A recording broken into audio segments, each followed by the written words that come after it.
Undercover Witch, and today we're doing water signs. And we're going to be starting with our cardinal sign. Fucking Cancer. Duh. We are reading for Cancer. I'm so sorry. Cancer. Let's get to your reading. If you are looking for your Venus, Moon, Ascendant sign, go check out. Actually, you can't check them out yet because they're not out yet. But we're going to be getting to those in a few weeks. Every second week we do Venus, which covers love and finances. Every third week we're going to be doing your moon sign, which is going to cover your emotional state, where you come from the beginning of the month to where you end up at the end of the month. And then rising sign covers how people perceived you this month and how it's going to affect you moving forward.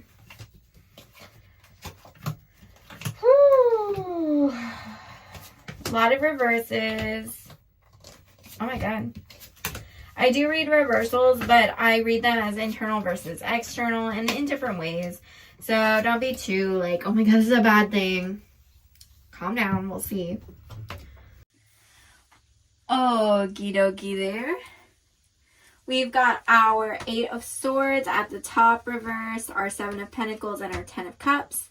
And these are all reversed. This is our first week we're looking at, so this is likely where you're at right now.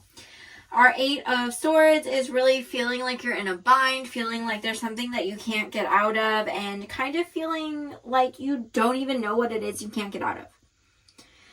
7 of Pentacles, you're definitely waiting for something to come to fruition. You're trying to think of where you've done something that could be beneficial. But I think the work that you've been doing is actually inside of yourself, and you cannot downplay how important that is. If you're doing internal work, that's super important because that can affect how other people see you and affect how well other people get along with you, including people in power. Your 10 of Cups is really focused on walking away, but also,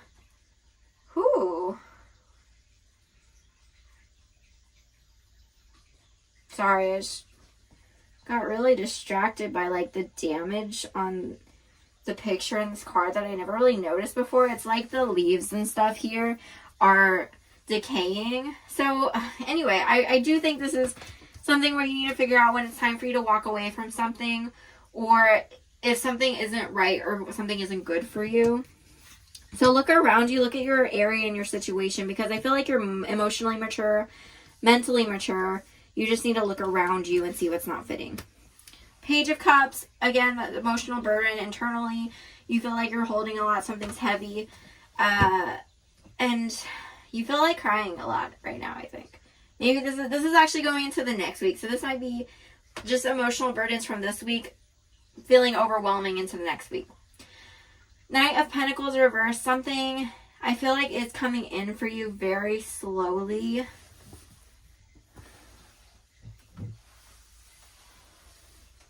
Cat or dog. Cat.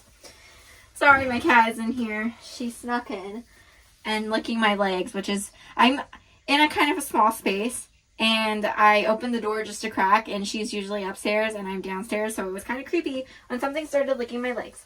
Okay. Where were we?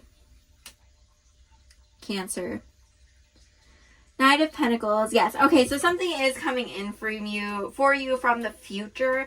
So I feel like there's some kind of internal knowledge or internal wisdom that you're sharing with yourself, and you're kind of pushing it back. I have the 3 of Swords, so it's kind of interesting that these two are together. So there definitely is some truth that you're coming into where you felt like something was great. It didn't turn out as good as it seemed. This might be a third-party relationship, but I don't think it is. I think it's more of you're with a person that's self-destructive is what I'm getting. You have somebody around you who is self-destructive. 6 of Wands is kind of, especially when it's reversed like that, it's kind of wanting some kind of internal recognition. You don't think you want recognition, but you do. It's something that you think about a lot, and you just don't realize the way that you do. You kind of need to change your perspective on a lot of things, especially that what you're wanting, because you may see yourself as just like caged up and wanting to get out, but really you're the only one keeping yourself back. You're the only one holding yourself back. So you getting recognition and actually aspiring to be somebody who's recognized for either being great or maybe being a performer or being something like in the public eye, the only thing that's stopping you is you, because you actually have to choose to go out and do those things. You have to go places where you will be seen to be seen. The Magician, Wheel of Fortune, and Temperance. Your manifestations are tricky because you have to put yourself in a space where you can allow it to work. Manifestation is about pulling energy, but you have to have some kind of ounce of the energy so that a like can attract like and you can pull it in. And a lot of people think that's like BS because they're like, well, that means that I'm just working for what I have anyway. No, you're putting yourself in the same energy. But if we're talking about like, I have 1 gold shilling and I'm manifesting like infinite amount, like I want 500 more, I can have that one. And I'm like, okay, I need to focus on this one. I need to like feel it. I need to be proud of it. I need to put somewhere safe, whatever, and bring more in. That's different. Because just because you're like, I'm going to collect every one I see, and you get 3, and then all of a sudden you find 40 in a row, like that's your manifestation coming in. You can be collecting something, and then all of a sudden a buttload that you would never find in your entire life of something comes in. That's the manifestation. It's the excess that comes in, even when you're just doing regular work to get somewhere. It's working smarter and not harder. Wheel of Fortune is things turning around in your favor. I feel like in this case, it's telling you that if you want things to turn around, you need to figure out the balance between not working too hard, but also putting out into the universe what you're wanting. And we're going to go ahead and we're going to read your oracle. We pull 4 cards. So we have the Stargazer. Set your sights higher. That's what I'm saying. You need to figure out what you want. And when you're manifesting, you don't just want to work hard. You want to figure out where you want to get so you can pull more in. Follow the voice of your soul, star ancestor. So think big. Look at the stars. Figure out where you're going. Figure out what's a possibility so you can map the way to get there. The stars are kind of like the goal, the end point. But how can you get there? What do they make? How can you use them to get where you want to go? You're not actually going to the stars, but you can use them to direct yourself, to find out which way to navigate when you're like sailing a boat or walking on the earth or figuring out where Jesus is. I'm just kidding about the last part. Well, not really, because that's true. Broken Arrow, embrace the energy of peace. So, again, directionless. You feel directionless, but you're not. You just need to accept what you are. You may not feel whole, you may not be full, but you need to accept who you are as a person. Sage, be devoted and committed. Decide on what you want, move forward, manifest it, but also put yourself in the position to be able to pull that stuff in.